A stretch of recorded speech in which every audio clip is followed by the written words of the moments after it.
Continuamos con la siguiente pregunta. ¿La ideología socialista o comunista de la guerrilla es viable en la actualidad?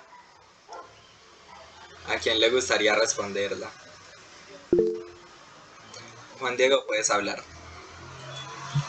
Eh, Primero tenemos que tener en cuenta en cómo esta sería aplicada, porque realmente el socialismo-comunismo no sería tan malo en la teoría, pero a la hora de aplicarlo sí, y mucho más si hablamos del peligro que puede haber al ser aplicado por un grupo guerrillero, pues al menos como se está haciendo las FARC hoy en día, o como lo fue hace poco, que era un grupo terrorista.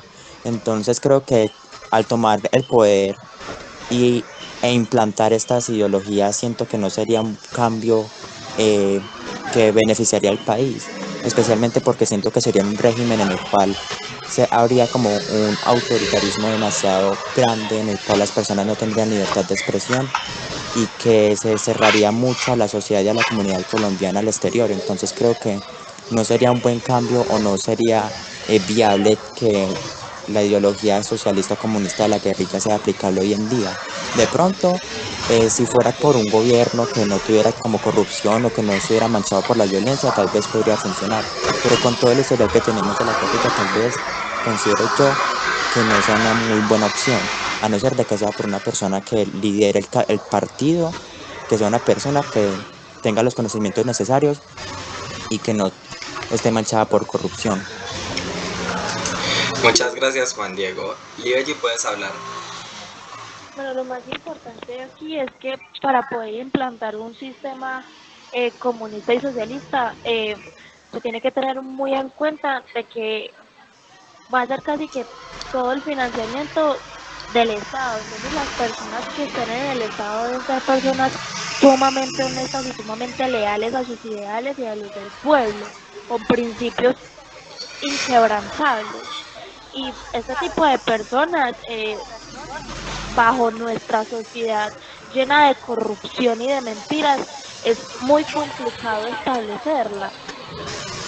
También porque incluso ahí podríamos decir que en el socialismo y comunismo que promulgaba la guerrilla, hay cosas que para nuestro ahora pueden sonar un poco anticuadas, entonces aplicarlo directamente al pie de la letra como se dice en la teoría sería pues como un poco disonante, o bueno, no tendría cabida a nuestra sociedad de hoy en día.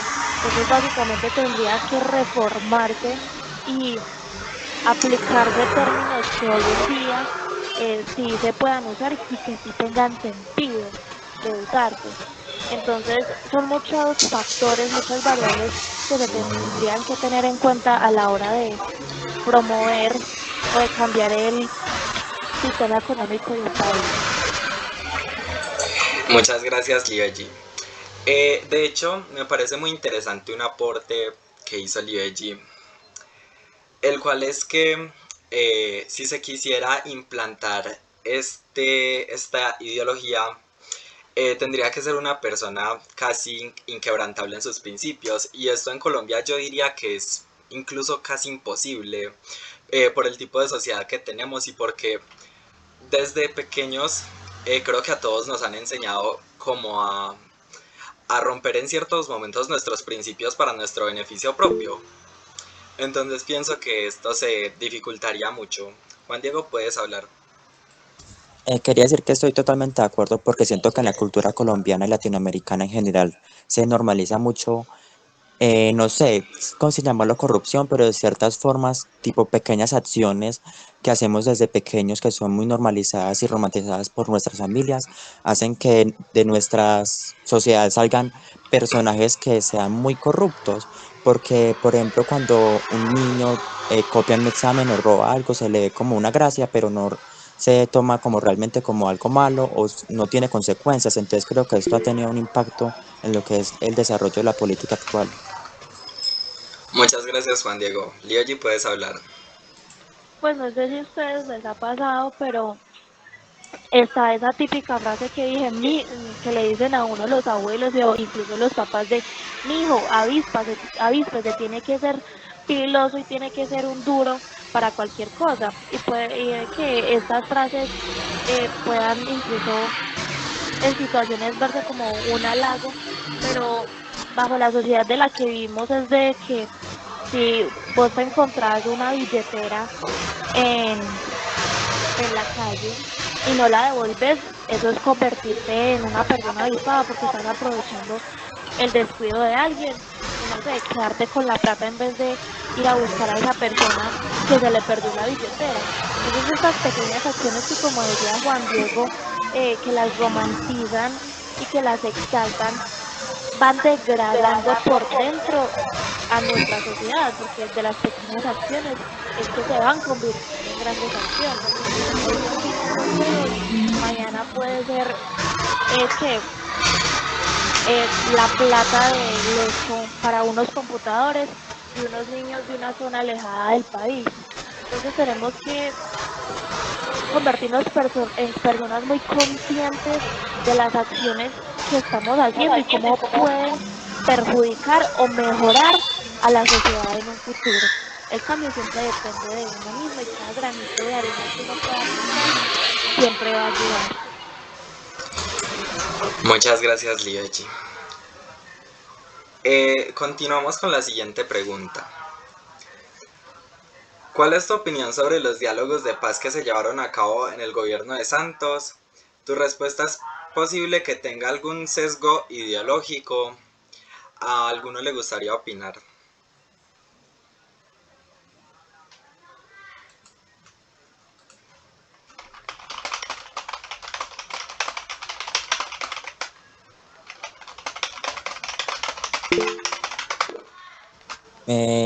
Yo quiero opinar algo, ¿puedo? Sí, dale. Más que estar de acuerdo o no con los acuerdos de paz, creo que se le debería dar más fuerza a la voz de las personas que fueron víctimas y que vivieron este conflicto directamente al país en general. Sí, considero que es una decisión que pues que era algo que nos constaba a todos los colombianos y que debíamos de tomar entre todos.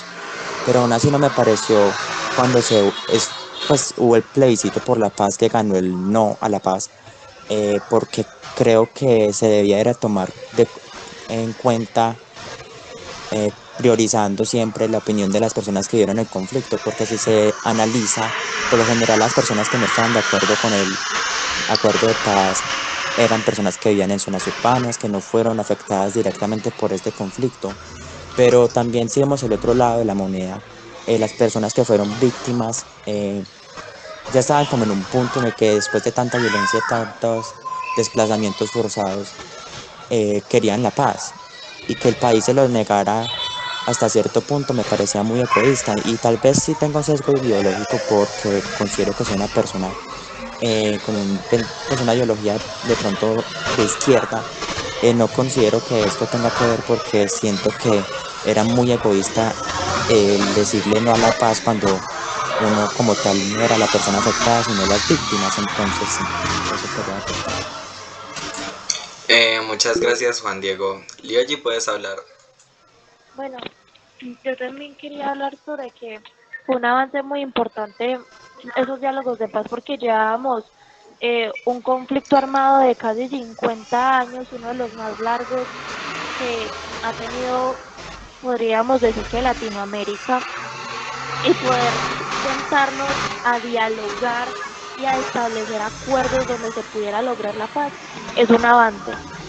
Obviamente, pues estos diálogos no fueron perfectos, hubieron sobrecostos, hubieron juegos bajo la mesa, hubieron miles de cosas corruptas que hoy se pueden confirmar o que tal vez no, pero al final que se haya podido firmar la paz, de que se haya podido decir que, ok, dejemos ese conflicto de hace tantos años eh, eh, y empecemos de nuevo, fue un avance para todos, porque sin estos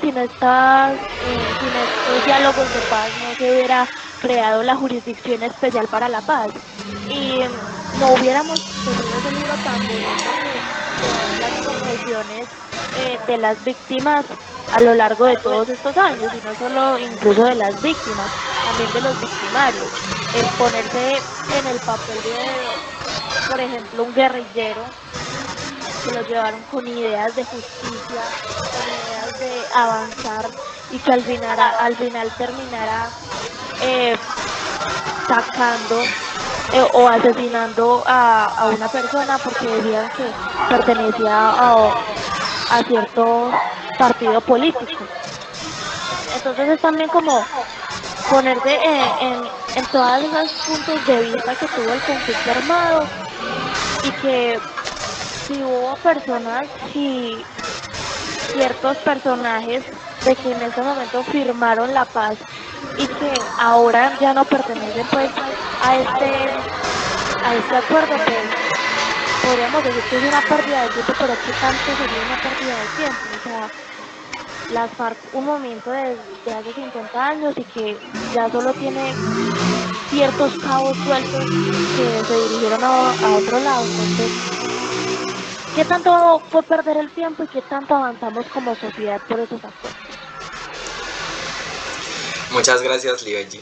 De hecho, me gustaría aportar que a mí estos diálogos, a pesar de todo lo que hubo, me parecieron incluso positivos. Y de hecho yo me pongo mucho en el lugar de las víctimas que les tocó sufrir la guerra, en cómo estas personas tenían esa ilusión de estos diálogos, de empezar a hablar, de que ya no tuvieran estas preocupaciones de que las FARC iban a estar por allá y en cualquier momento les iban a hacer cualquier tipo de cosa, cualquier tipo de violación a sus derechos, y todo este tipo de cosas. Entonces, por esto es que me parece algo muy positivo para el país, independientemente de la corrupción o todo lo que haya habido ahí entre las personas que realizaron los diálogos. Continuamos con las siguientes preguntas. Con la siguiente pregunta, perdón. ¿Qué opinas de los paramilitares? Si no les importa, esta me gustaría responderla a mí. Eh, bueno, yo pienso que los paramilitares, eh, el gobierno, el gobierno solo se fijó en ellos mismos para hacerlos. Y aunque tenían, digamos, el propósito de acabar con la guerrilla, pues, de acabar, como digamos, con toda los negocios de narcotráfico, todos estos beneficios, bueno, beneficios no, todo esto que estaba creando la guerrilla, esto pienso que al final los paramilitares terminaron siendo de lo peor que le ha pasado a Colombia, ya que ellos no se fijaban en quién era guerrillero o quién... Bueno, ellos no se fijaban entre quién era guerrillero o quién no era guerrillero. Ellos simplemente, la persona que veían en el pueblo la mataban y solo daban la justificación de que era guerrillero. Y bueno, no solo la mataban, las torturaban, violaban a personas, secuestraban. Entonces, me parece que, bajo mi opinión, los paramilitares han sido una de las peores cosas que le han pasado a Colombia. Lioji, puedes hablar. Bueno, y que los paramilitares fueron también financiados por narcotraficantes como Pablo Escobar y, bueno, no me recuerdo no recuerdo el nombre bien del otro, pero se apodaba el mexicano, le decían el mexicano, y que este grupo armado se le adjudica que en los pocos años que estuvo activo, tuvo muchísimas más masacres que las mismas FARC en los años que estuvo esta activa, y muchísimos más asesinatos. Y pues creo que esto no es algo como para dudar, porque recordemos que exterminaron a todo un partido político, la Unión Patriótica, que cualquier cosa, y el asesinato de Pizarro también lo mataron, cuando creo que estaba postulando para presidente, no recuerdo, eh, lo asesinaron. No recuerdo si se estaba postulando para presidente, pero en fin, mataron a Pizarro. Y todo lo que tuviera que ver con izquierda, este grupo se encargaba de desaparecerlo. Eran sicarios entrenados por el mismo Ejército Nacional, que bajo las faldas del Estado pues, que hicieron y deshicieron en el país como quisieron. Y claro, también eh, con ayuda del mismo ejército. No nos olvidemos de, de la operación Orión, no sé si es Orión, pero fue la operación que hicieron en la Comuna 13, donde quedaron muchísimos desaparecidos, fosas comunes por doquier. Y se dice que ellos tomaron a una persona, le arrancaron la cabeza y que se pusieron a jugar fútbol en la cancha con la cabeza. Entonces fue un grupo supremamente sangriento, fue un grupo supremamente eh, macabro, que lo único que hizo fue atentar contra Colombia y que no fue un retraso en esa búsqueda por la paz y que solo aumentó la violencia en Colombia. Muchas gracias, Gigi. Juan Diego, puedes hablar.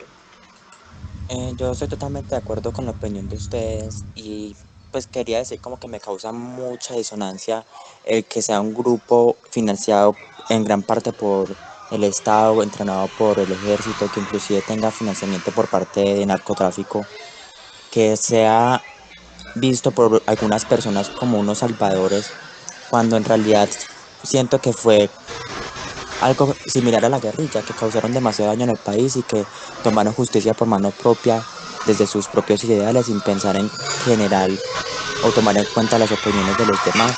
Por ejemplo, con las personas de izquierda exterminaban a las personas que tenían unas ideologías que correspondían a la izquierda, solo por ser de izquierda, cuando no se tomaban como el tiempo de como analizar lo que estas pensaban, además de que lo que decía Livia, que era un grupo muy sanguinario, que hacía masacres demasiado fuertes o tenía, pues es que no sé, siento que su propósito y sus acciones fueron demasiado malas, inclusive podría catalogarlas al nivel de la guerrilla o peores. Muchas gracias, Juan Diego. Eh, si no es más, continuamos con la última pregunta. Actualmente en el país hay presidente electo que en el pasado incursionó en la guerrilla del M-19. ¿Cuál es tu punto de vista sobre el asunto? Justifica. Lioji, puedes hablar. Bueno, claramente nuestro presidente Gustavo Petro incursionó en la guerrilla del M-19. Cabe aclarar de que él no pertenecía al grupo armado, sino que pertenecía al grupo político. Y recordemos también que el M-19 se crea por las elecciones que le robaron a, a Rojas Pinilla. Entonces un grupo que se crea por el robo de unas elecciones debe ser un grupo que ama mucho a su país, que tiene sed de justicia y de que quiere un cambio. Obviamente sus acciones se pudieron ver en algunos casos violentas o incluso muy fuertes, pero me imagino que para esa época era lo que se buscaba, generar un cambio y cambiar el lado de la moneda. Entonces, me parece que la M-19, incluso cuando se empezó a escribir la Constitución del 91, propuso varios artículos para esa Constitución. Entonces, me parece que fue un cambio que en realidad Colombia sí podría haber necesitado. Una persona que estuviera en los zapatos del pueblo y que haya sentido todas estas injusticias que tuvo Colombia en la década de los conservadores y la derecha. Muchas gracias, Gigi. Juan Diego, puedes hablar. Bueno, a mí me gustaría agregar que como tal, por ser una guerrilla, no es sinónimo de que sea algo malo, porque como lo vimos anteriormente, las FARC en sus inicios tenían unos ideales de justicia social que eran muy correctos.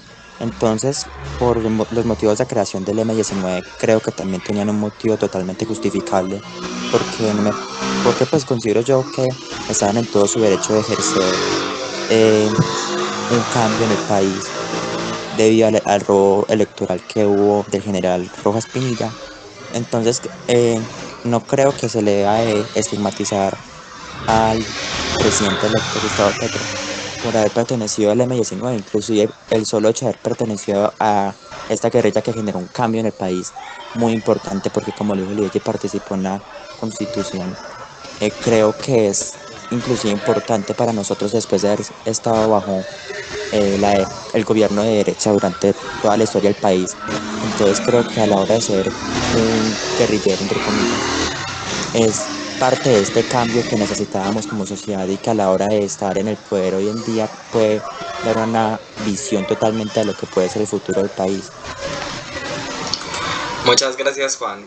De hecho, quería agregar que siento que a veces las personas se podría decir que lo crucifican mucho solo porque perteneció a esta guerrilla y como que no se dan el trabajo de buscar más allá, de buscar qué era lo que en realidad querían lograr. Y se quedan solo como con la mala imagen de que no, es que perteneció a una guerrilla, entonces ¿cómo vamos a tener a un presidente guerrillero? No, Petro nos va a expropiar. Pues pienso que las personas en general se deberían tomar un poco más el trabajo de buscar como las razones por las que decidió pertenecer a este grupo. Y allí puedes hablar.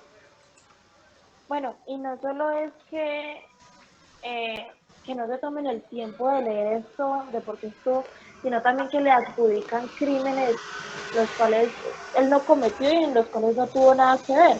Por ejemplo, se le dice que él estuvo involucrado en la toma del Palacio de Justicia, cuando en verdad no es así. Él en ese tiempo creo que era un concejal y en ese tiempo lo habían tomado preso y cuando se toma el Palacio de Justicia él estaba en una celda siendo torturado. También se le adjudica que lo llaman el cacas porque este, defecaba encima de las personas que asesinaba, lo cual no concuerda con su historial que pertenecía a la política del M-19. Entonces son todos esos prejuicios inclusive que se le han tachado, que las personas en realidad lo ponen en suspicacia y que por ser una persona que desde toda su trayectoria política ha sido una persona de izquierda, tratan de manchar su nombre y tratarlo como a cualquier cosa. Entonces las personas deberíamos apropiarnos de nuestra historia, buscar qué fue lo que en verdad pasó en Colombia para que se creara el M-19 y para que estas personas formaran parte del M-19. Buscar los antecedentes de todos los políticos que nos gobiernan y ver en verdad cuáles son las personas que nos convienen que estén en el poder. Muchas gracias, Libeji. Juan Diego, puedes hablar.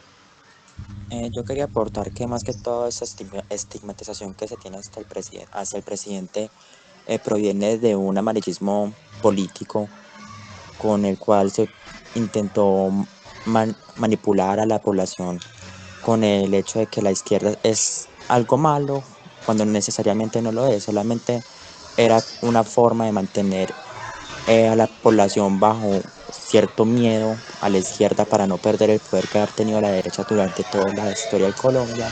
Entonces creo que todo esto, pues para poder prevenir todas estas cosas en un futuro se necesita tener más pensamiento crítico y leer más sobre la historia de Colombia, como lo decía mi compañera, de saber bien quiénes son las personas que nos lideran y estar conscientes de que esto puede pues, presentar un cambio positivo o negativo en el país. Muchas gracias, Juan Diego. Si no es más, con esto finalizamos el debate sobre las guerrillas. Muchas gracias.